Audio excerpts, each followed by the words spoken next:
ગઢસીસા ગામમાં ઘોડાલખ રોડ પર રામદેવનગર અને શક્તિનગર પાસે આવેલ રામદેવજી મહારાજના મંદિરના 23માં વાર્ષિક પાટોત્સવ ઉત્સાહ સાથે ધામધૂમપૂર્વક ઉજવવામાં આવ્યો હતો, જેમાં આગલા દિવસે દશમના રાત્રે શ્રી પાતિયા પાટીદાર ઉમિયાજી રામા મંડળ દ્વારા રામદેવ પીરનું આખ્યાન રજૂ કરવામાં આવ્યું હતું, જે આખી રાત સુધી ચાલેલ આખ્યાનમાં મોટી સંખ્યામાં લોકો ઉપસ્થિત રહ્યા હતા અને રામદેવ પીરના ચારિત્ર્યનું આખ્યાન નિહાળ્યું હતું।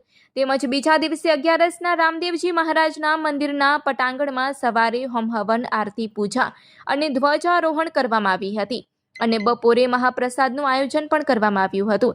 તેમજ સાંજે મહાઆરતીનું આયોજન પણ કરવામાં આવ્યું હતું અને આ પ્રસંગે અંબાજી મંદિરના પરમ પૂજ્ય દેવી શ્રી ચંદુમાં ખાસ ઉપસ્થિત રહ્યા હતા અને ભક્તોને મહાપ્રસાદ તેમના હાથે પીરસ્યો હતો। તેમજ સાંજે મહાઆરતી પણ તેમણે ઉતારી હતી અને સૌ ભક્તોને આશીર્વાદ આપીને આશીર્વચન પાઠવ્યા હતા। આ પાટોત્સવમાં ગઢસીસા ગામના તેમજ આસપાસના ગામના વિવિધ સમાજના આગેવાનો લોકો બહુ મોટી સંખ્યામાં જોડાયા હતા અને આ પાટોત્સવનો લાભ લીધો હતો। તેમજ રામદેવજી મહારાજ મંદિરની સમિતિના લોકો આયોજનને સફળ બનાવવા માટે ખૂબ સારી મહેનત કરી હતી અને આનંદ અને ખુશીની લાગણી સાથે સૌ લોકોને આવકાર્યા હતા। આ કાર્યક્રમમાં હોમ હવન, પૂજા અર્ચના શાસ્ત્રી કુલદીપભાઈ જોશીએ કરાવી હતી। તેમજ પરમ પૂજ્ય દેવી શ્રી ચંદુમા અને સમિતિ દ્વારા રામદેવજી મહારાજના પૂજારી મીનાબેન માતામાનું તેમજ કુલદીપ જોશીનું સન્માન કર્યું હતું। દર્શક મિત્રો, કચ્છ કે ટીવી ન્યૂઝમાં આપણું હાર્દિક સ્વાગત છે। હું છું દિલીપ જોશી।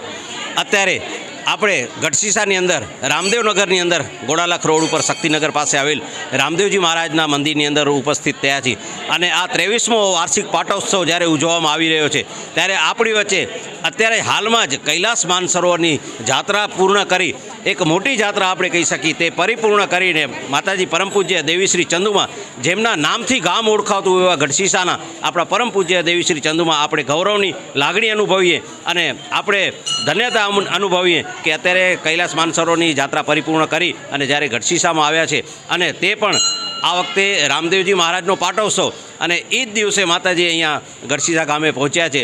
અમને એવું હતું કે કદાચ માતાજી આ વખતે રામદેવજી મહારાજના પાટોત્સવની અંદર ઉપસ્થિત નહીં રહી શકે, અમને એક ખોટ પણ પડી શકે, પરંતુ માતાજીની દયા અને એમની કૈલાસ માનસરોવરની જાત્રા 12 દિવસની પૂર્ણ કરી અને જ્યારે ગઢસીસામાં આવ્યા છે તો માતાજી આ રામદેવજી મહારાજના પાટોત્સવ વિશે તમે શું કહેશો ને આની અંદર કયા કયા કાર્યક્રમો હોતા હોય છે? અહીંયા રામદેવશ્રી મહારાજનો અખ્યાન હોય છે, રામદેવશ્રી મહારાજનો અખ્યાન હોય છે, પછી બધાને જમણવાર હોય છે, પછી આરતી થાય છે અને બધા જ ભક્તો લાભ લે છે। અહીંયા કોઈ નાત જાતના ભેદભાવ નથી અને સર્વે બધી જ નાતના ભક્તો અહીંયા કાને આવે છે અને કાલથી આખી રાત રામદેવપીરનું અખ્યાન ચાલ્યું છે। આજે બપોરથી સવારથી બપોર સુધી જમણવાર પણ હતું, મારી પણ અહીંયા હાજરી હતી, રામદેવપીરની અખ્યાનમાં પણ હાજરી હતી અને અત્યારે આરતીમાં પણ હાજરી છે। શું ભક્તો ભાવ વિભોર થઈ ગયા હતા અને બહુ જ મને આનંદ થયો છે। ખરેખર આ બધા લોકોને સેવા કરવાવાળાને ખૂબ ખૂબ ધન્યવાદ છે, ખૂબ ખૂબ ધન્યવાદ છે।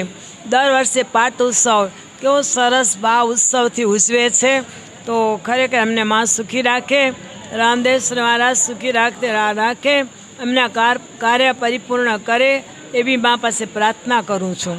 અને આજે હું યાત્રા કરવા ગઈ હતી કૈલાસ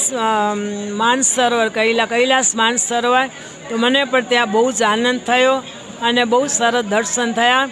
મેં પણ ભગવાનને પ્રાર્થના કરી, ભગવાનને શંકર પછી શક્તિને પ્રાર્થના કરી કે હે માં, બધા ભક્તોને સુખી રાખજો, અમારા ગઢસીસા ગામને સુખી રાખજો, ભારતને સુખી રાખજો, દેશ વિદેશના ભક્તોને પણ સુખી રાખજો અને માં વિશ્વનું કલ્યાણ કરજો, એ માં વિશ્વનું કલ્યાણ કરજો, એ માં વિશ્વનું કલ્યાણ કરજો એવી જય હું મા પાસે પ્રાર્થના કરી છે। ત્યાં કને એટલે બધા સર્વે ભક્તોને જય અંબે, જય ભવાની, ભૂદેવોના ચરણોમાં કોટી કોટી વંદન, સાધુ સંતોના ચરણોમાં હું કોટી કોટી વંદન કરું છું।